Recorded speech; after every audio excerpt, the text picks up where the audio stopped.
Hello, everyone. It is Thursday night. It is 8 p.m. Eastern. You know what that means. It's time for your Big Gold Belt Wrestling Podcast. And we have kind of an international show tonight. We got to talk about some adventures in Paris last week. We had a Clash in Paris. We had a Raw from Paris. I guess we technically even had a SmackDown from Paris. So all kinds of stuff going on overseas that we'll open the show talking about. From there are rumors swirling. Could someone be showing up in Chicago tomorrow night on SmackDown? We will get into that since that comes into everything that went down in Paris. Yes, we are talking about AJ Lee tonight. We'll just get that out there right now. From there, oh my God, we got to talk about HBO Max. We got to talk about AEW and shows being moved and so much more, folks. Get ready. Your Big Gold Belt Wrestling Podcast starts right now.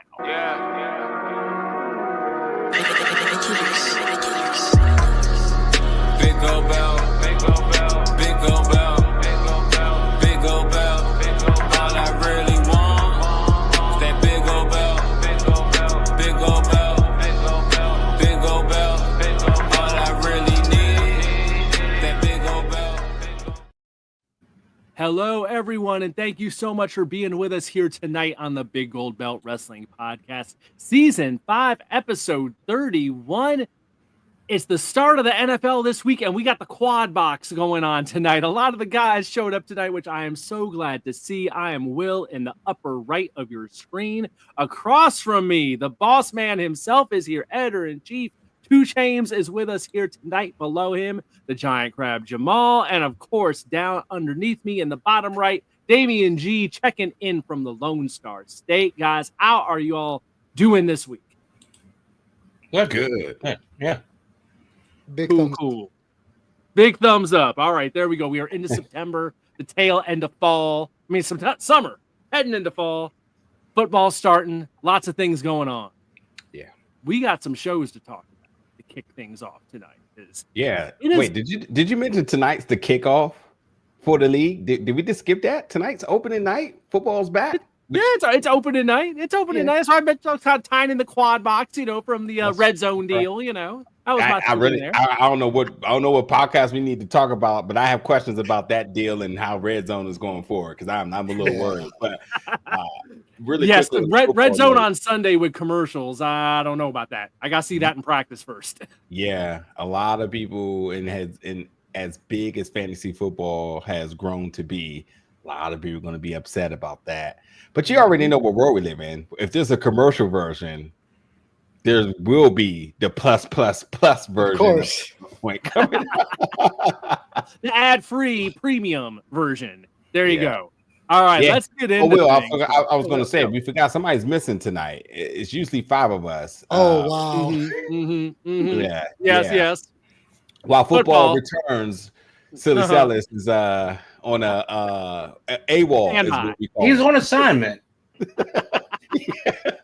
There you go. We'll see if he's back next week for the Commanders game. Yeah, Commanders play next week. You might not have me here next week, so we'll see about that. Don't hold your breath on him. I know that much.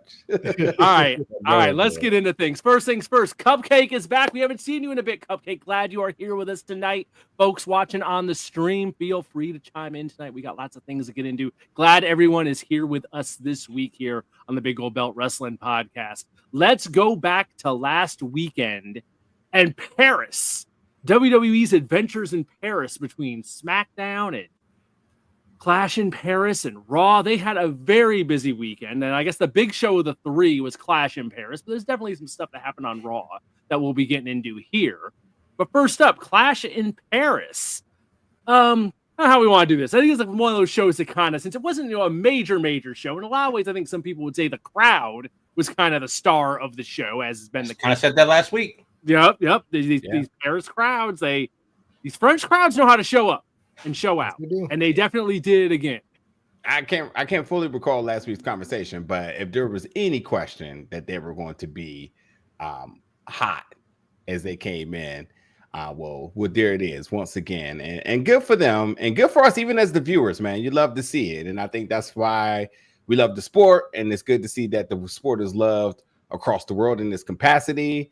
And hopefully they continue to service these audiences that do not get to have the luxury, much like us at the States do, having wrestling in our backyard or front yard in any given week. There you go. let's do it this way. Damian, I'll throw to you first. This was a 6-match show. We got some title matches in here. We got a lone women's match. We got a 4-way main event with some drama in it. What's your highlight for Clash in Paris? What caught your attention? How long it was, because we always talk about the quick, fast pay-per-view or PLE lately. And I was thinking, oh man, we're breezing through this. And then when the main event came, I'm thinking, we got a whole hour? Oh, they're going to fill the hour. Oh no. And I could tell you that's how I knew it was too long. I took a gummy. It was still going. The pay-per-view ended. And I'm like, well, I guess the pay-per-view lasted longer than the high. So that's how I could tell you that it was way too long. But overall, it was an exciting show. You're absolutely right. The crowd, Backlash or whatever needs to be there constantly every year. They were the star of the show. And I know a lot of people complain like, oh, well, why doesn't the U.S. have that kind of energy? We're kind of spoiled. Like you said, well, we get it in our back and front yard. So, right. Of course, if it comes rarely, like a good old house show, you're going to get excited for it. And it helps that the in-ring portion of it all is good as well. But the crowd definitely, it's not a fluke from last year. They're definitely here to stay. I will say this as far as the length goes. That opening match with Roman Reigns and Bronson Reed went 22 minutes on its own. But between the pre-match with the entrances and then the post-match with the never-ending beatdown of Roman Reigns, that was kind of like your entire first hour. And that's when I was watching it, that was kind of my big like, my God, they are using some damn time up. Yes, it's the tribal chief, and I kind of get it, but they went heavy on that first segment. Do you get it, Will? But do you get it? Because I think you do, but I don't think you put it together just yet. Oh, I didn't put it together. Just like, give it to me. Oh, well, what did we just get revealed on the web all over the place? Oh, of course. Right. Well, I knew what they were doing. For like, why? Yeah, and the only time a cast is all together is because they're obviously filming. We already got a release date. So it's about time you got to write off the guy, so he can get to work. So with that, I'm curious about how Cody's going to be handled as well, since he also would need to be wrote off in some capacity and how they're going to do that. So yeah, it makes sense. As soon as I saw that, I because I don't know if it was ever officially confirmed that Roman was going to be in Street Fighter. I know it was heavily rumored. But as soon as he got beat bad like that, I was like, oh yeah, they're 100% getting ready to write him off so he can get to filming. And yes, the announcement came out for Street Fighter. What was the release date? Forgot that quick. I want to say it's 2026, right? Next October, I think. Yeah, 2026. Yep. Yeah, they're definitely filming or just started principal photography and so on. So makes sense. Good way too, because if you're going to take out the big dog, we got to believe it, Yeah, they definitely laid the beating on thick and decided it was time for Akuma to report for duty. So that was your first hour of the show. Jamal, let's go to you. What jumps out at you on what we got here for Clash in Paris? Well, let me just say I didn't see the show because I was away this weekend. But looking at it on paper, do we need a 20-minute Rusev match? I would argue no. Pretty good. That's the one match I skipped. I heard the two of them, which I wouldn't be surprised, laid into each other. They did. I mean, as they should have. It's because it was a good old-fashioned Donnybrook match. Look, one of the reasons why I skipped the pay-per-view is because A, I was at the Maryland State Fair, and B, it was a B plus, pay-per-view on paper. The European soccer hooligan crowd is going to take over the show, and that's not really a thing that I'm interested in. And there isn't anything that's going to happen there that's going to be a can't miss moment for setting up the next big thing, which arguably is Survivor Series. So, good on the local crowd. They got a premium live event, and they showed up for that. For the WWE faithful, daytime wrestling is always a good thing, and we'll talk about that later with AEW. And so it does serve a bunch of different purposes, and I'm not mad at the show at all. It's just that, do I need the show? Probably not, because realistically, even though people remember, Backlash in Lyon from like last year or whatever that was, I can't. Nobody's quoting a single match from it, and that'll be the same thing with this one in a couple weeks, maybe a month, maybe two. They'll remember that Raw was at the stadium in Paris, and there were 35,000 people screaming their heads off. But I don't think anything is going to be quotable at the end of the year when you think of your best, matches. Because I'm not hearing you guys say like, "Hey, go out of your way to see this match if you don't do anything else from all of the wrestling in August on TV." Right. So yeah, I'm sure it was a competent show. I'm sure WWE did their thing. I'm sure the fans went home happy. I'm sure the fans that watched it with plenty of time to spare because it ended. What time did it end? What, 6 o'clock, something like that? I didn't see it live. I watched it. I did. I don't even know what time it ended, but I know it ended at a very satisfactory time. When it ended before sundown. So everybody wins. Nothing really to write home about, but everybody wins, and I'm not mad at it. There you go. All right, let me work Cupcake in here because Cupcake kind of leads to our main event here. The best from the Clash, Roman Reigns signing the sneakers and tossing to the fans. Becky Lynch showing us why she's called the man. So let's talk about this. Let's talk about Becky Lynch, as this is kind of the big thing going on this week. Our four-way main event between Seth Rollins, CM Punk, Jey Uso, and LA Knight. Seth Rollins retains the title when a masked figure enters the ring, gives CM Punk a low blow, and then reveals themselves to be his wife, Becky Lynch, to close out the show. This leads to Raw the next night, where Becky Lynch and CM Punk have a big confrontation, and she gets physical with CM Punk, and the crowd, this French fans will give them this. They're immediately already thinking, connecting dots here. We got a husband and wife pairing. There's someone here who hasn't been seen in about a decade in WWE, and the fans start chanting the name. People are starting to think about it. We'll get into where this is headed in a bit, but just in the moment, I don't know. I guess people, in one way, I saw people at night talking about, does this make Becky Lynch part of the Vision now? Is she now part of that whole stable, or is she just, just simply affiliated by, I guess by marriage to the Vision? Yeah. There's a lot to break down here. One, why would she need to be part of the Vision? Because she's not the future, she's now. And that's what the Vision is. The Vision is basically Evolution 2.0 in the sense of you pairing this younger talent that has the utmost potential with some of the vets. So it's good that she's there because it definitely very much delineates Evolution in this from being two separate stables at this point. But no, she's there. She's there in a wife capacity. And it's good to see that because there's more and more as the content that's coming around with WWE, a lot of people's relationships are being more on the forefront. So it makes sense that if you see your homie getting beat, they better be running out because we know that y'all hang tight outside of the ring because of the podcast or whatever. So it just makes sense because at the end of the day, I think that's my biggest gripe with some of the stuff with wrestling. You see Roman getting beat down so bad, you're like, all right, where's Jay at? Like, he's clearly here. Like, if he's not going to come out, like, what could he possibly be doing right now? And it is, and it was this process of elimination. Since the other Stooges got thrown out, of course it had to be Becky coming back. So, like, I appreciate that.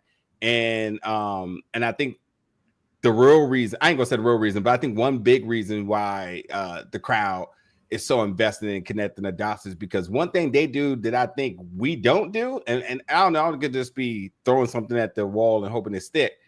I just feel like the international crowds, they just go out there and have fun. They're not trying to book the entire thing. If you go to a live show, all you hear is these Mr. I know it alls and gotta be rights about everything. And it's just like, are you here to enjoy the show or are you here to book the show? Because that's a problem. You're taking the entertainment, the fun, the enjoyment, the pleasure of this because you sitting here with this idea of having to be right about everything. And we all see it on the ICW, but some of those folks who actually leave their mother's basement actually do make it to those shows. And that's the sort of like temperament that they had there. But they're just having fun. Every wrestler's getting love. Rusev got love.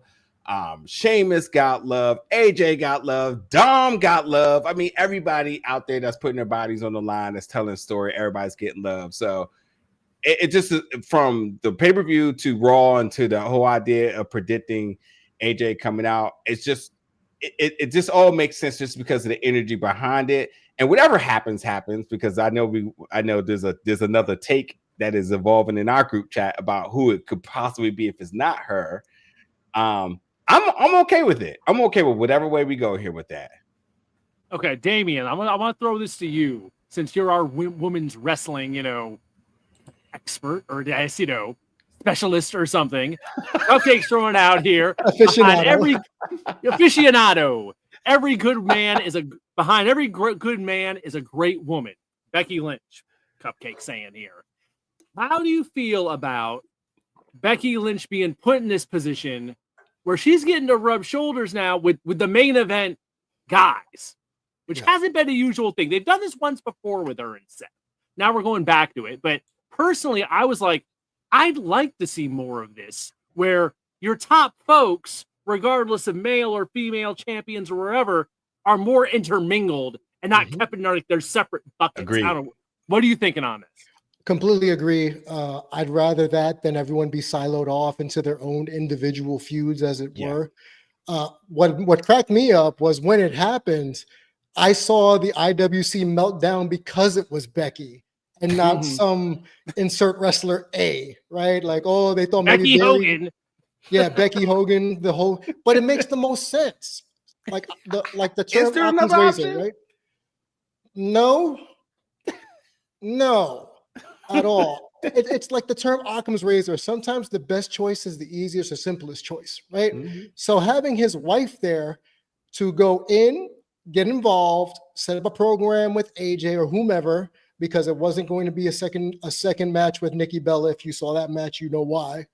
So it's easy to just put her in, and then when AJ or whomever whoops her ass in the next pay-per-view or PLE, she can go right back to defending the Women's Intercontinental Championship. And on top of that, this brings more eyes to the women's IC title, which we always talk about.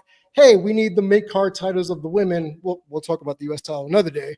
But having the IC title now in the main event scene, the women's IC title, that's 2 + 2 = 4 in my estimation. So I love it. I love to see it. I love the promo she cut. I love the trolling she did on Monday, coming out to Seth's music, doing the facial mannerisms. The whole crowd was what they bit. It was so good. And if their whole shtick is going to be trolling CM Punk for the next month and a half, sign me up, because it's going to be hilariously dumb, and I love it. Okay. Do we want to talk any about John Cena and Logan Paul? Because I figure we've hit everything else on here. Yeah. I thought the match was fine. It was. Cena as a baby face in France. Yeah, it was perfectly fine. It wasn't for the title or anything, and Cena wins, and it was a perfect. It was kind of like a really good house show main event.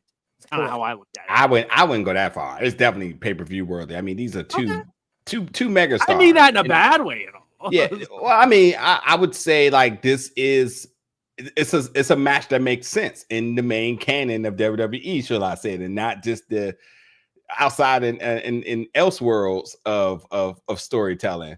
John Cena. It's first of all, the build was great, but beyond just going so deep into that, I think we really, no matter if you love him or hate him or whatever, you have to give respect that Logan Paul handles the big moment like a big star. Because let's just not forget that one match before that was a Nikki Bella and a Becky Lynch, who are two legends in their own right, and it wasn't a good match. You saw Logan Paul, what do you have, 3 years under his belt, if even that, against the GOAT? Yep. And you're saying it's a solid match? That's big shoes to even be in there in the first place and not have a botch, not have a blown spot of any sorts, working the crowd and hitting all his stuff. Yeah. 26 minutes long, too. You got to give him love. There's just no other way to go around that. He worked the biggest star in WWE, and he had a match, and everybody looked good coming from out of it. The loss is not going to hurt him. The win makes Cena and his retirement tour still right, and Pat makes sense, and on to the next. All very, very solid, done work there. If in fact, I might say that's my match of the night. Okay. Oh, okay. All right. Any other thoughts on Clash in Paris? Or should we move into what happened on Raw? Nope. We good? All right. Let's get to the elephant in the room of the closing. Well, I wasn't the closing of Raw, but coming out of this, the Becky Lynch drama, he confronts CM Punk the next night, gets in his face. CM Punk will, he's not going to put his hands on a woman, at least not at this juncture, it seems.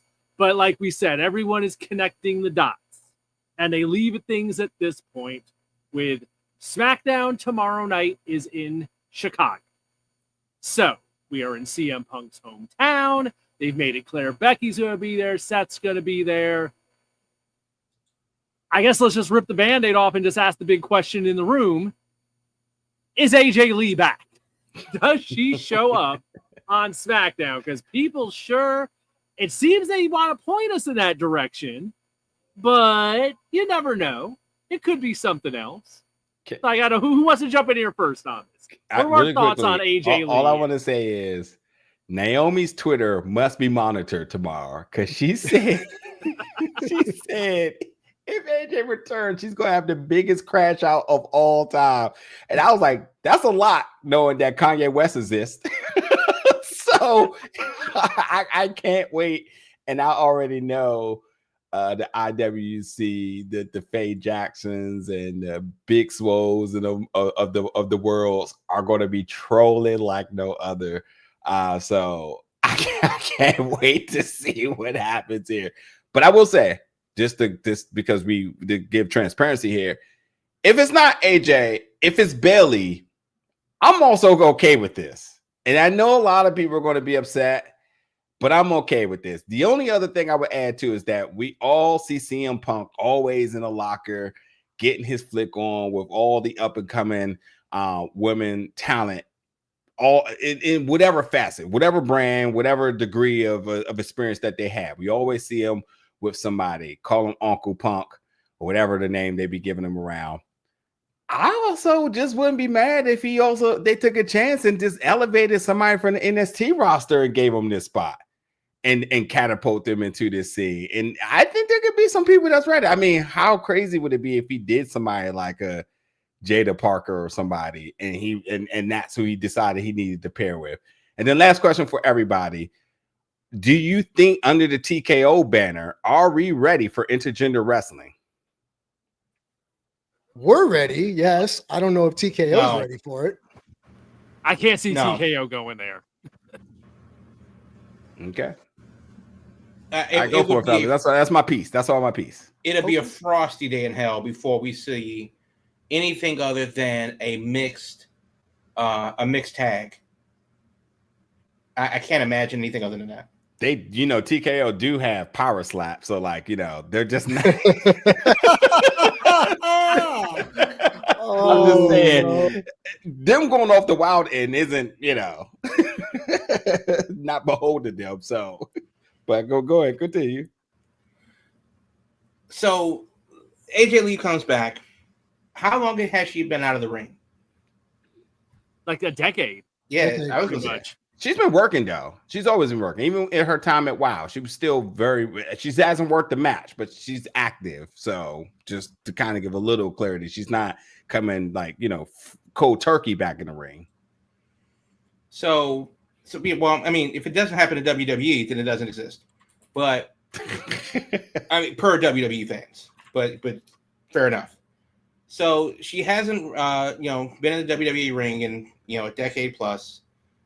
She comes back because that's where the angles are obviously, very, very, very, hinting at.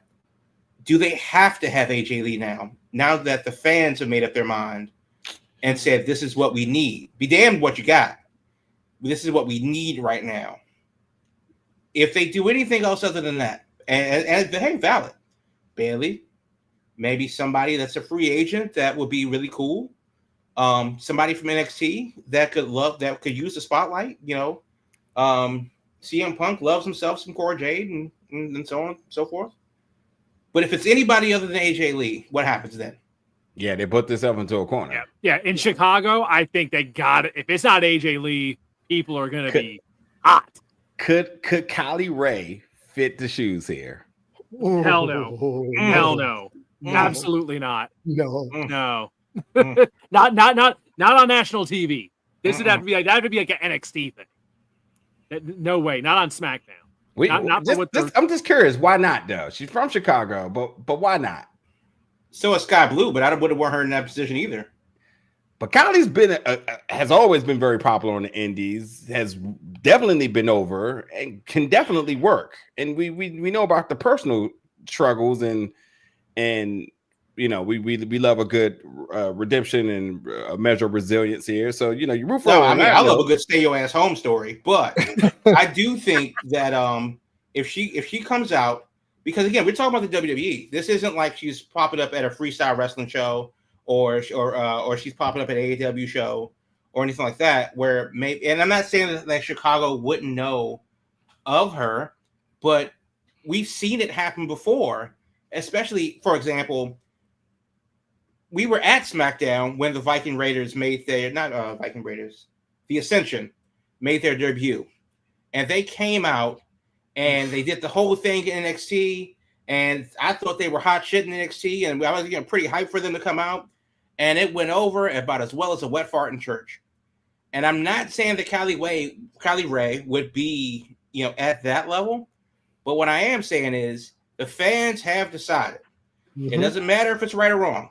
It doesn't matter what they've told you what they wanted. Make it. They want to hear that theme music. They are depressed. Or else. And to put out anybody other than AJ Lee they may burn the building down. Yeah. If they weren't in Chicago, it's one thing that they're doing it with CM Punk, but it's the double whammy of CM Punk in his hometown. If it was a different town, I think they'd have a little bit more wiggle room.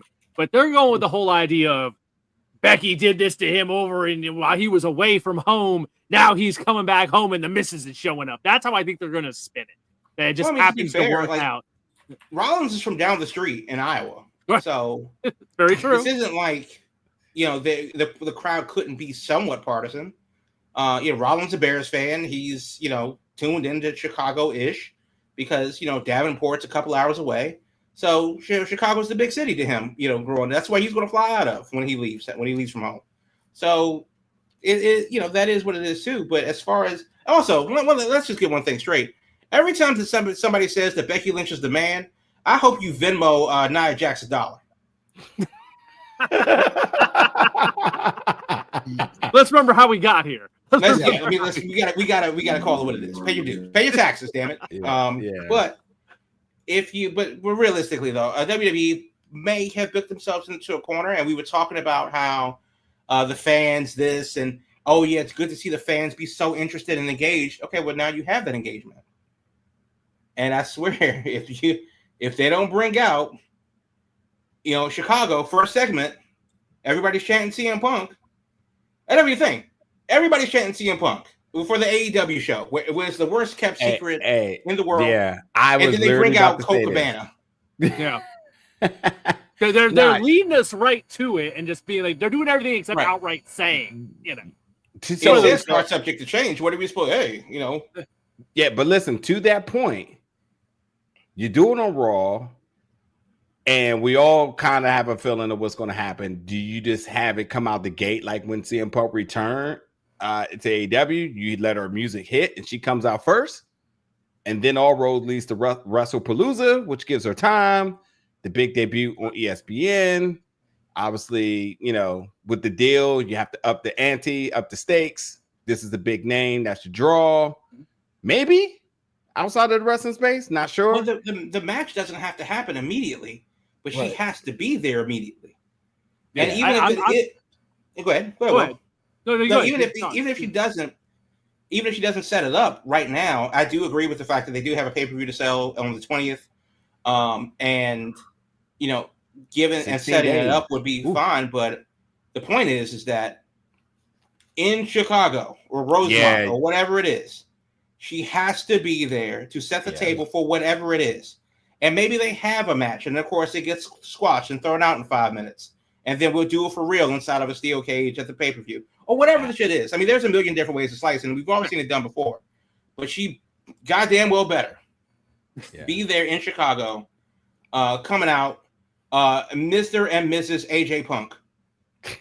You know what, though? The fact that it's Chicago, so the stars are aligning. You're not going to get this opportunity based on the schedule. The fact that you have your raw talent going on SmackDown, I mean, it just has to be this one way or another. Right. So it's it definitely going to be interesting. SmackDown ratings were down to the lowest ever last week. Well, that changes this week. you don't have to worry about that one. That is instantly fixed. But I will say, beyond AJ's return, we have to look at how WWE has been moving. I would also expect her to be a guest on Stephanie's podcast as well, absolutely. Too. And that's going to be must watch because we're going to get the behind the scenes of like when did she know she wanted to come back? What convinced her, because the storyline did not just happen tonight or yesterday, whatever. So it's going to be really interesting to see what that roadmap was like for her. To really want to get back in the ring. And will they book the match tomorrow? That's the other thing. Will they book the match, or will she just return and it goes from there? So I have a sneak suspicion it's going to be a pull apart situation where if she comes out, she goes straight for Becky. She's clubbing on her for touching her husband, and then all of a sudden, security air quotes comes out and pulls them apart. Yeah. And you got to give AJ the full entrance. You can't have her running in. You can't have her jumping over the barricade. They want to hear the music. They want to see her do the skip. They listen. You got to say that. You pay for that. You save that for ESPN. You save that for the big thing. Yeah. No, when she's in her gear, you are. Matter of fact, that you're right. You give her the skip, but you don't let her wear the chucks because the WWE shop is. That launch the website is ready right now. Oh, the merch is already made. You know that. Let's do that. Let's hit our halftime break and come back. And there's a little bit more I want to say about this before we go into our finishing up segment. We talk about this ESPN stuff and HBO Max and AEW and moving shows and all that. But let's get our mid-show break out of the way, and we'll be right back. We'll get a little bit more talking here about AJ Lee and what's going on. If there's any other swerves they could be throwing at us here. But we'll be right back after this, folks, with your Big Gold Belt Wrestling Podcast. Looking to get your brand in front of people who eat, sleep, and breathe entertainment? Big Gold Belt Media is the place to be. We're all about reporting on movies, TV shows, conventions, and everything in between. And we want your brand to be a part of the action. Partnering with us means your sponsorships get featured right in the midst of our content. Plus, we're going to hype you up on all of our social media, connecting you with an audience that loves discovering new things from trusted voices in entertainment. We're easy to find. Just look for us on Big Gold Belt on all your social media platforms. Don't wait, reach out today, and let's start building something amazing together. Your spotlight is waiting here at Big Gold Belt Media, biggoldbelt.com. Welcome back, folks, to the Big Gold Belt Wrestling Podcast. Thursday nights, 8 p.m. Eastern each and every week. So glad you're here with us. Whether you're watching on X, over on Twitch, over on YouTube, glad that you're here with us tonight as we've been talking about if AJ Lee is going to be returning tomorrow night on SmackDown. I think we've covered most of the angles on this, but here's one thing that just came to mind. I saw a lot of people saying, yeah, we were going, if it wouldn't be, we're pretty sure it's got to be her the way they're setting this up. But I did see quite a number of people saying, if it wasn't going to be her and they were going to have Becky, against another like comparable name of that level, what if this is all just setting up Rhea Ripley? She's the only one that can get away with it being her and not AJ Lee. They wouldn't even dare make that chance because what if it goes wrong? I mean, they at this rate, let's call it. Jamal was being optimistic earlier. They put themselves into a corner. It has to be AJ and anybody else. This what Royal Rumble was that? I can't even remember who it was and what Royal Rumble it was, but there was a Royal Rumble where everybody was predicting somebody was going to come out at like the when 20. Rey Mysterio came out. Rey Mysterio. Yeah. And beloved Rey Mysterio got crapped on. No, yeah, we were there. That was Philly, right? Yeah. Yes, it was. Yeah, they booed him for 20 straight minutes. Poor Rey Mysterio. Poor Ray.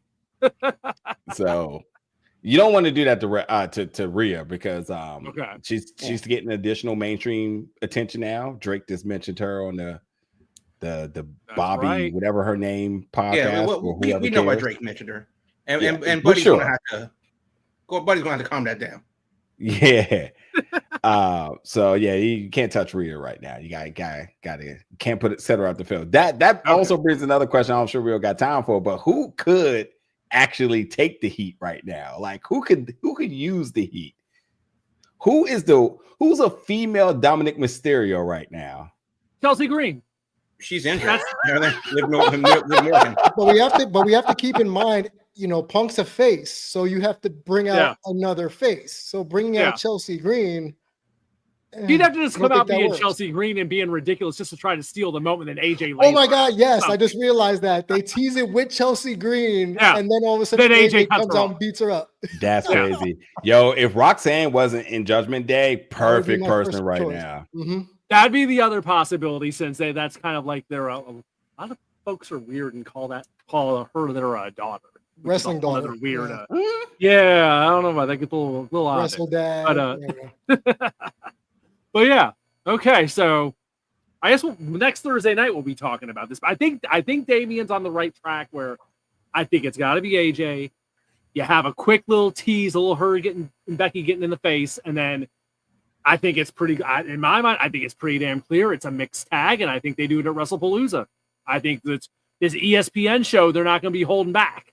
I think that's part of the deal. It's like they want every darn, bullet they can have in the chamber to make this show as big as possible. And having AJ Lee back for the first time in 10 years, I think I think we get the mixed tag right away on that show, is my guess. Yeah. All right. I guess we should switch to talking about that weekend. Well, what's the thumbs down? Mixed tags are just lame to me. It's a way we're doing the husband and wife gimmick with this one. That's what it's all going to be. Like we did with when they were faces, Seth and Becky against Lacey and Corbin, and then Corbin hit Becky with the End of Days, which for me is probably one of the best we've ever seen. Yes, right. That's what I want more of. I really do. Like honestly, call Nia Jax up. Let her come out with Punk. let her punch AJ. Yo, you know what's crazy?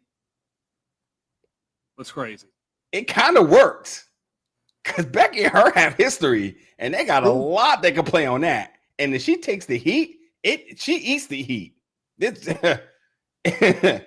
I changed my vote. If it ain't AJ, give me Nia Jax in there. So wait, do you do it as she beats up AJ backstage, or do you do it as what? You thought I was bringing my wife? Which one do you think it is? Ooh. Yeah, I don't know. It's exciting though. It's gonna be exciting one way or another. It has to be AJ. I'll be tuned in. Like you said, SmackDown tomorrow night will be a lot more interesting than it was a week ago. I guess where all this is going. Yeah. All right, we mentioned WrestlePalooza. We mentioned the ESPN deal. Let's go ahead and talk about that weekend. We've been talking about this weekend a lot already, knowing there was going to be a lot of stuff coming. But the latest domino to fall in this ongoing drama of WWE and AEW running the same night has now taken a new twist, as yesterday it was announced AEW All Out is now moving on September 20th. It will no longer be happening that night. It will now start at 3 p.m. Eastern. So it'll be going on before, kind of how that's how they did the show in Texas, right? Yeah, they were during the day, then they went up. The end of it was against Saturday night's main event. So same kind of deal, moving it to the afternoon with one little added twist of this will now be their first pay-per-view on HBO Max, as we've been hearing rumored for, I think like a year that they would be having shows on HBO Max. And one other little wrinkle to it, you still got to buy the show. It's going to cost you $40, but buying on HBO Max will get you $10 off. That's what we're doing with this deal. So, 2 Chainz, I'm going to go to you first. There's a couple pieces here. They moved the show. They're getting HBO Max to go up against ESPN debut. So we got a new streaming partner. You get a discount on the show, but it's still a pay-per-view. It's like when UFC was on ESPN and you had to have the app, but then you still got to pay on top of that.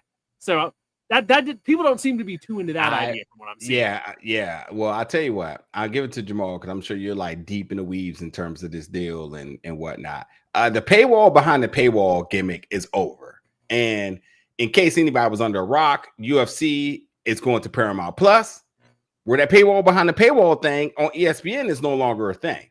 WWE was on Peacock. now moves to ESPN.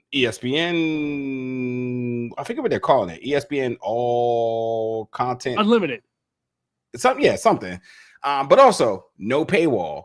So for Max, which has been in the negative for the last Warner Brothers Discovery's been in the negative for a little while, and they probably should be in the positive by now, because that's just crazy, because in the box office, they've had two of their biggest years and two of the biggest years of all time over the last 2 years in their releases. So it's interesting how they're handling finances. But nonetheless, the paywall behind the paywall for this, as you said, well, I don't think people are fully grasp it just yet. And for them to be trying to keep up with the Joneses here and compete, this is not going to help, considering that you still have Peacock available for some of your WWE content. Then you'll have the other on ESPN, which is going to be the eco center of all sports. Plus, it's attached to the Disney Plus bundle, which most people already had that bundle in the first place. And most people might migrate to that bundle, which makes it really accessible, because that's the world we live in, is accessibility at this rate, which is why when you go to Netflix, you have Raw there. Everybody has Netflix. So all the WWE stuff that you need is all right there, able for you to find. Now with Max having AEW and having AEW's library, which is easy, and which has been definitely a step forward into the access aspect of it, I think this is a step back completely. They should have worked a better deal and had something that's just fully all included. Or if now, because this is what I don't know, and I didn't look it up. Is this the first payable event for Max right now? I think so, because they've been having live sports, but they haven't had like paper. Yeah. So is this it? And where's the big announcement? Where's the models? Like, the planning models? Are they shifting anything? Because everybody's changing their prices right now. So this feels like to me, it feels like a setting up for failure in a dry run, and it just happens to be for one of their biggest pay-per-views. This is a lot of this that just doesn't seem fit right. It feels right for the viewers. This has nothing to do with tribalism. This is just a person that, if you want to watch the pay-per-view and however you was watching it before, you move it to Max, which is the more convenient platform than just the standard pay-per-view model, but you're still using the pay-per-view model here. So, and one other caveat too, if you have cable, most of the time when you do pay for pay-per-views, people's like, oh, I'll just pay for it because they'll end up on their bill. So they're kind of like basically, credit or credit card in a way. But this, you got to pay for it up front. So if you are going to watch it, you got to be ready and have those ducats right away. So that's definitely going to also be a problem for more folks. And I would expect piracy to be a little bit more higher for this. So I don't know. That's just my take. As the pirate of the group who does not like to pay for AEW pay-per-views. Boy, do you know what the law is called? Allegedly. Allegedly. Let me call Stephanie McMahon for that VPN code. But when you said the changes and the moving of around, I immediately thought of something we talked about a while ago about the counter programming. Was them just punting and saying, you know what? It's wrestling fans. The people that are waiting for WWE, let's get them while they wait for WWE. We might get more viewership that way. That's the first thing I thought of. But now that you're bringing up, you're right, Najir, the pomp and circumstance of if this is the first pay-per-view on Max, why are we not publicizing this more? Why are we not tooting our horn? Where's Shaggy and Scooby? They should be celebrating this. But alas, they're not. And again, y'all know I'm not an AEW fan by any stretch of the imagination, but it just seems counterproductive when they keep doing things like this. Well, look at it this way. Joel, I'm going to throw this to you. We have the first pay-per-view for AEW on HBO Max versus the first pay-per-view for WWE on ESPN on the same day. Happening now. They're going to be against each other, but now we have a time shift here with AEW. Here's what I'm wondering, Jamal. Since they had it booked, the show was booked to be against each other. AEW had their show out there first. Is them moving this show?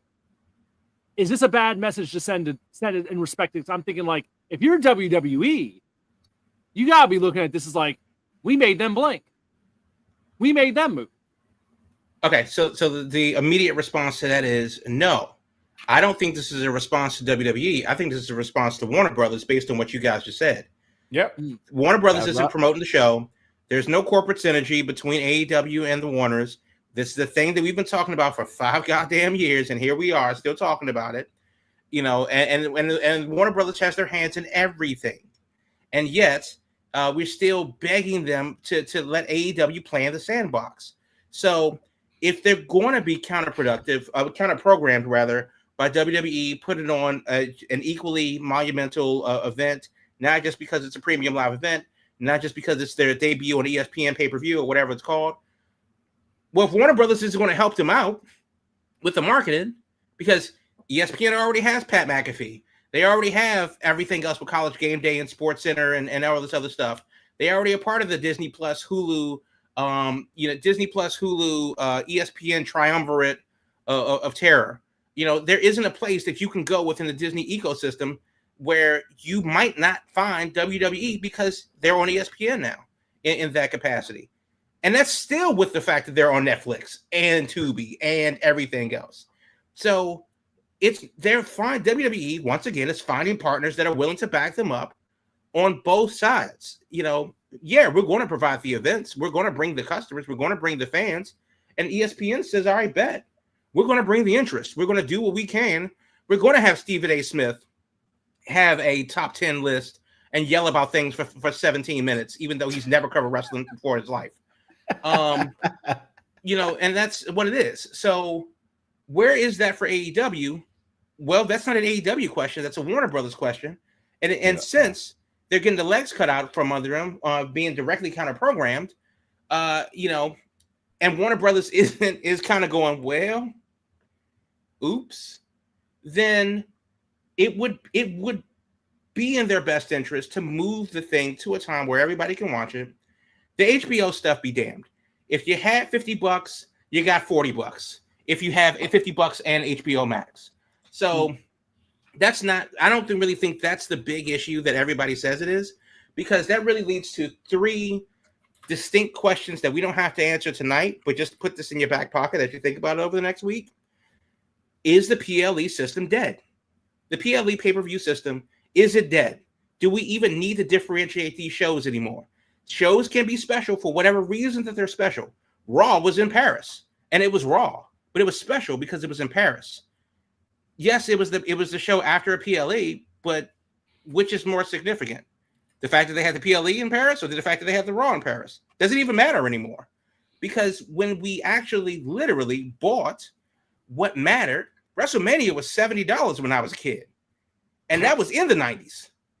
So, you know, that is what it is. And that was for pay-per-view. There was no DVR on it later. Save it for later. You know, and then, God forbid, Comcast or Metrovision back then, you know, if you had a VCR hooked up to your cable box, oh, well, it was 50-50 if you got to record it. And somehow we went away from that to where we are now, where the PLE doesn't really factor into the price. You just get it if you got it. And that is what it is. So that doesn't really, what makes the show special nowadays? The second question really is, especially with AEW, should they find a new home outside of the Warner Brothers umbrella? Okay. Is there anywhere that they could go? Is there anywhere that they should go? Now, I have an answer to that. And I think the easy, obvious answer is CBS. I think the CBS Showtime Paramount could easily do what Warner Brothers is doing for them. But that's a different conversation. And I know that, but TKO is already there with UFC. Yeah, and Paramount's the home of UFC. TKO's playing their flag. So to your question, 2 things I want to throw out there. Like, one, I want to give like Tony Khan a little bit of empathy here, because like he's definitely getting beat on the head for being a good partner. He never says anything bad about them. He's constantly drilled about the deals. He constantly always talks about the good partners. He shakes the hands. He does the things he's supposed to do as the owner of AEW, and keeps things on the fair side. But outside of the wrestling space, and what does that get you? Again, huh? And what does that get you? No, right. Well, we always know, like, even in this case, like the good guys finish last, even when you are being the good partner. But if you're looking outside of the wrestling space, which we really talked extensively about this in some earlier podcasts years ago, that Warner Brothers is just handling things very badly. And if anybody needs any reminders, the Batgirl movie that just got trashed, the Acne movie that was just trash. I mean, was so bad. Just so many different things that just did not make sense on the Acme movie or the Looney Tunes movie? The Looney Tunes movie. Okay. The Looney Tunes versus Acme, I think it's called. But Acme, the Acme movie's coming out. The Acme movie's coming out next year. The Looney Tunes movie was The Day the Earth Blew Up, and it was spectacularly bad. No, okay. The Acme movie was pretty much was not going to be released. Like the Batgirl one was, but now it's been saved. Yes, and somebody picked it up and it's getting put out. You can even go back as far as when Swamp Man was on the DCU as one of their premiere shows, and they canceled it one episode in. And why would you do that for a launch show on a new streaming app that you have, and you want people to be invested after you canceled it and put the announcement out or cancel it right after the episode releases? Like, there's been religiously bad PR moves by them for years. And I could just spend endless times on this. And however you want to look at it. There's the whole Discovery merger. Then the Max name flipping back and forth a few times. And then the apps are apparently about to be split again. So it's just these type of things just doesn't make sense when you're running a business to the magnitude as Warner Bros. Discovery. But to come to your point, should AEW look for a new home? I don't think they should look for a new home, but when the deal is up, they need to be out there and see who's talking. I think Tony Khan's not going to be one to be proactively like, we're looking for something. I think he's going to say, whatever comes, we'll deal with it. Because I think by sort of historical knowledge, well, ROH never found a home. You never also see him try to lobby it to any other competing brands. He's just like, well, Warner Brothers doesn't want it. I guess we're keeping it for now. I don't think he legally can, because that's part of the HBO deal that he has, is that the ability to produce the rest of AEW branded content itself. He can't shoehorn ROH in there. That's part of the reason why the YouTube thing died. That's part of the reason why Ring of Honor is in a separate, complete box on the other side of the paywall of Honor. But he was trying to sell the library. The library was supposed to be part of the deal in some of the earlier stuff, and it obviously was no use because it doesn't have a home. So. Right. No, but still, that's part of the non-compete clause with himself and the Warner Brothers, is that that was, again, well, we could argue that it's a bad deal, but that's what the rumor I heard was. But the $64,000 question is, for AEW specifically, should they, whenever it happens, whether when the deal is done or sooner than later, and I honestly think it could be sooner than later, should they move out from under the Warner Brothers umbrella? They ain't gonna have no choice when they got from there. Let me ask Will and Damien a question real quick. Yeah. What would it take for you to be interested in them weekly in terms of a deal beyond this? Honestly, at this point, there's nothing they can do to pull me in. Zero. Well, AEW? Yeah. We're just talking about the show in general. Move what would it take? What type of synergy and what type of landing spots do they need to re-energize your interest for them? Where they need to be? What model do they need to have in terms of their content? And I mean, like, think broad, like how when they came out the gates, where they had the YouTube stuff. Mm-hmm. I mean, we were locked in every week for that. The extra content stuff that they were producing, which is nowhere to be found. All the extra AEW All Access, the podcast, everything's WB and locked in under that umbrella. So then here's the question, though. Like, to that point, which is it? Because this isn't COVID-19 season anymore. That season's done. We're actually outside, and if you haven't touched grass today, please do so. When it's not necessarily a lack of money. And in this economy, that's a kind of bold statement to make. It really is a lack of time. If I have to choose between doing something that I really want to do, which is a once a year event in the Maryland State Fair, or watching a B+ pay-per-view live from Paris, I'm going to watch the horses. And I'll be damned if I didn't do that with a bucket of fucking deep fried Oreos in Timonium. Yeah. But that's me. I'm not, but I also think that because wrestling itself is amongst all of entertainment, because again, and Triple H has said it many times, they're not fighting with themselves or other competition within wrestling. They're fighting Twitch, they're fighting the movies, they're fighting the algorithm, they're fighting YouTube, they're fighting Tubi, they're fighting everything. There's no shortage of content going outside. So there's no shortage of content catered literally to you, especially if you love Twitch or Kick or any of the streaming services. So as far as like AEW goes specifically, since you guys didn't answer, I'll just say it quickly. I want, as an AEW fan, not nearly the fan I was a few years ago, but as a fan now, tap-it fan now, I want the synergy between AEW and Warner Brothers to exist in the way that it should if it were AEW and Warner Brothers. I want that shit everywhere. Yeah, it needs to be. That is where WWE is beating them around the damn block, as we've talked about, and we mentioned it tonight. Anywhere you look, any damn streaming service outside of Warner Brothers, there is a WWE presence at this point. Whether we're talking Netflix, ESPN is going to have them all in your face this fall, and that's still growing. Yeah, it's only they have done an amazing job these past couple years of just. I said when we said it was part of the idea with this that they are boxing AEW out of options, but whether it's Tubi or Netflix or whatever, YouTube, they're all over the place. They're on every damn platform they can possibly be on. So the more now, I think the available options now is there's Apple is pretty much open. Amazon is open. Amazon also has money. Amazon was Apple and Amazon probably it. And Amazon gateways you back to Twitch. I mean, Amazon is an empire in its own.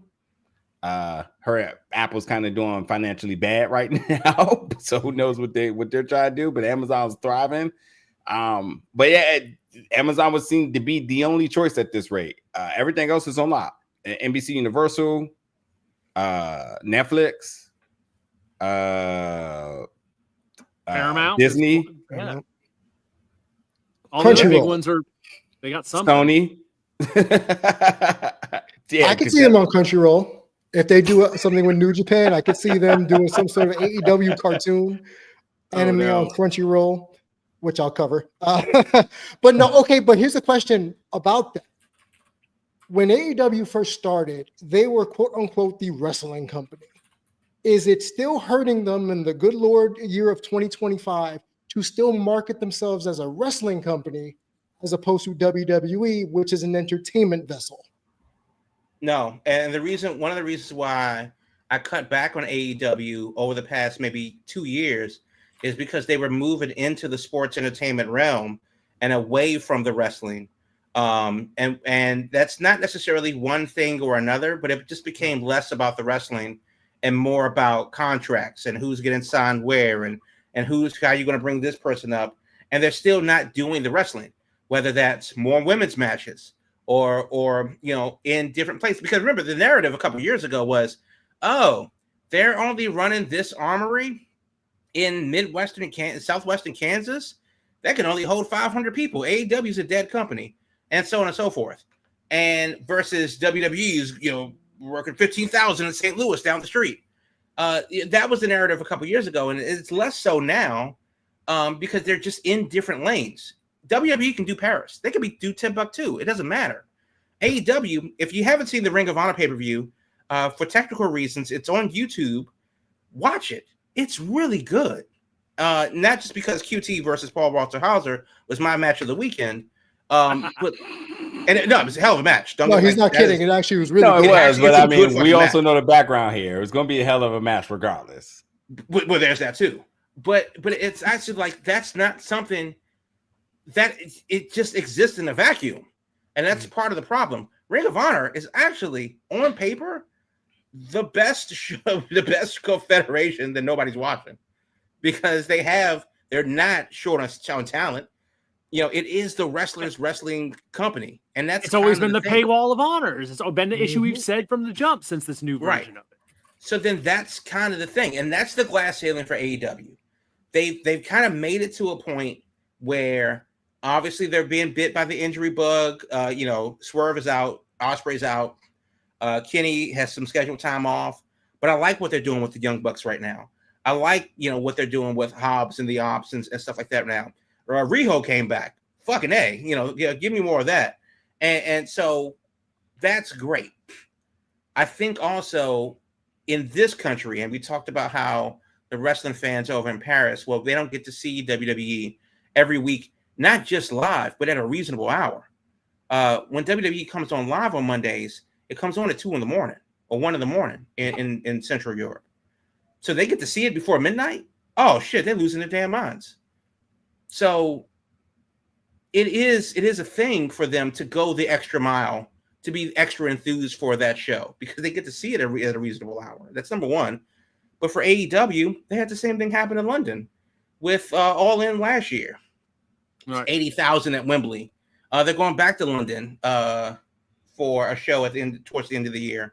They're going to be in Ontario for a 3-hour-long Dynamite, September to remember, before the pay-per-view on the 20th. So they're still doing things, and it's building their brand. It's just that they are being clipped at the knees every time that they try to get Warner Brothers involved. Because there's no way that you're telling me that Kenny Omega is not in an Injustice game by now. There's no way that you're telling me that, that we don't have Athena in a Harry Potter, game, and so on and so forth. This shit is endless. And then again, I just think, like, in the sense of their movie releases, they've had monumental years and record-breaking years of releases. We got The Conjuring out, and before that was F1, and F1's an Apple movie. It was distributed by Warner Brothers. It was produced by Apple. And you also had Superman, and you got Superman, the next one released. I'm not sure exactly how this all works. And what's interesting is a lot of this stuff that we're talking about, they make these connections in the comic book space. It's like they're making those partnerships, and that's also still a very niche community. But I'm just thinking, like, in the act of promoting these other big projects, there should be more of a conversation of like, hey, how can we also be a part of that? But I also think, again, it goes to Tony Khan doing the right things he's supposed to do, but the boss is not trying to have these conversations in terms of forming the better synergy. So I would say probably lesson learned for Tony Khan, so that when they work out the next deal, these concerns that we have, I have a feeling they won't be a problem. So they're going to know exactly how to do it. Man, listen, they get on Prime Video and your Alexa runs updates on AEW shows, or you get to have, like, who knows the outside the box ideas like that. Yeah. So but that's the type of synergy that we're looking for. But you know what it is? Everybody wants to think of AEW as the WCW in 4K. Right. But to make that story true, Ted Turner knew wrestling. Warner Brothers didn't. And that's kind of where we are right now. And when Turner sold his shit to Yahoo, and then that turned, and then to Time Warner, that we saw what happened immediately after that. Other contributor factors aside, but we saw what happened. Yeah, they never wanted to be in the wrestling business. Right. And it's kind of where we are now, where it's just like there's so many obvious things as consumers that consume multiple methods of media, and these things are not happening for AEW. And to be fair, they're not necessarily happening for WWE as a WWE brand. Roman Reigns is in a movie. Cody's in a different movie. Cody's in The Naked Gun. If you haven't seen that, which will be streaming sometime later this month. Things are happening individually. Cody has a whiskey. Stephanie McMahon has a podcast, and blah, blah, blah. The t-shirts, the merch, the video games. Those are specific things relevant to individual talent, not necessarily WWE as a mega brand. The mega brand is doing a thing with Saudi Arabia. They're doing a thing with the hell is that thing called? ESPN and so on and so forth. AEW is getting none of that. And it seems like the talent themselves are really the ones that are pushing that, they're just dragging this thing through the water like the thing in that tugboat in that's core, because they are getting no help from the corporate side of things. So that means, what else could they do? I mean, whether you like their style of wrestling is not the issue. That's always going to be whatever it is. Yeah. But you have a a currently multi-billion-dollar company, because Warner Brothers is hemorrhaging money. But but even when they weren't, the deal has been for the last 5 years. Oh yeah, y'all over there, cool. They're one piece of Max. Nope. That's the big issue, I think, is they're one piece of a very huge puzzle at Warner Brothers. They're not like this gigantic, the difference with the WWE deals is those WWE deals with these streamers are so damn expensive and so huge that they demand attention because you're having to invest so much money to get them in the first place. I think that's the difference. All right, let's go into our home stretch here. Get to our entertainment talk and all that plugs as we wrap things up for the night. So as I was saying multiple times tonight, folks, Thursday night, 8 p.m. Eastern is where you find us here on your Big Gold Belt Wrestling Podcast, streaming live on YouTube, on X, on Twitch. We got a lot of y'all here with us again this week. So glad to see it. So glad you are here. Thursday nights, 8 p.m. Eastern is where you can find us. If you came in late, the video feed lives on YouTube, so we got you there. If you want to check out the rest of the show or check out the archives, video and audio, both available on YouTube. On social media, you can find us at Big Gold Belt across the board, whether we're talking Instagram, Threads, X, Blue Sky, you name it.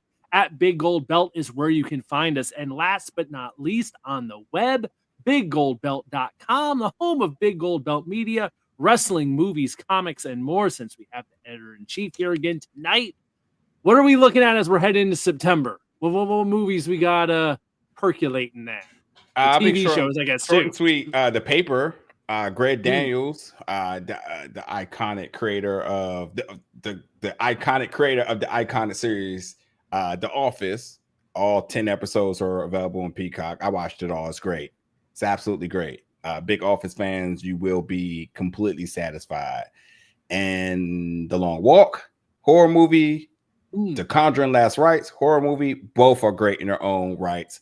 Last thing I'll say about The Long Walk is, who doesn't want to see a sinister Mark Hamill as the Major, and where he's channeling his inner Joker, which, if you don't know, he voices the Joker all the way back to the iconic Batman animated series. And yes, definitely my favorite Joker. So to see Mark Hamill as a bad guy, Luke Skywalker's a bad guy, who would have thought? He's great in it, man. Okay. So yeah, but both of those movies are unhinged. So if you light on the stomach, it's a pass. So Jamal and Damien, don't even look that way. Yeah, so I will definitely not be seeing The Conjuring in IMAX this weekend. The Long Walk, I think, comes out next weekend. It's also a Stephen King book, so if you read it, you already know what it is. Hamilton is in theaters this weekend for its 10th anniversary, so if you've never seen it, you could do that. There's a couple things that I'm very interested in. The first thing is called The Threesome. It is not what you think it is, because it's not, rated X, but it's about this dude who hooks up with a girl and then another girl at the same time, and he gets them both pregnant. So what could possibly go wrong? A totally different movie, The Legend of Hei Part 2, Hei, H-E-I, Chinese animated movie based on the 2019 film, The Legend of Hei. The first one, goddamn, it's pretty good. This one looks very interesting. I've been waiting a long time for this one. So The Legend of Hei Part 2. If you haven't seen the first one, it's streaming somewhere. I actually saw it on Tubi in English with subs, but this one's going to be in Chinese in theaters. I would absolutely say see it in theaters if you can, but yeah, it's absolutely fantastic, the first one. So really looking forward to this one. Damien, anything you want to add? Street Fighter is going to bomb so gloriously. I can't wait to talk about it. We got a year to wait on that one. They do. It's weird. I agree, but I'm also a little optimistic, because some of the corniest things and even how things look initially, when you see that first trailer, it changes a lot. So we'll see. Oh God, we might have to do an episode when that trailer drops. I will be there. That might have to be the topic for 1 week. It will be a make or break. It will be a make or break. But hey, half those people, they're not gonna have big lines. You just need all those characters to be in there, so you can say, "I know that person. I know that person." I don't expect them to have much. There's gonna be a lot of essentially they're gonna be cameo appearances. There's gonna be a lot of telling the movie by the names. Yeah, not by actually what's going to happen. Like Mortal Kombat, you're going to be looking for all the people in the background. They might not have much going on. Yeah, that's why your lead is good actors. You know, polished the people actors. who are carrying it. Yeah, you know. All right, also, because Damien didn't say it, prepare for our Jim V returns to Prime. So weekly coverage for the shows coming down the line. So Damien and the crew will be handling that. It's going to be an interesting season considering all things outside of the show that has happened to it.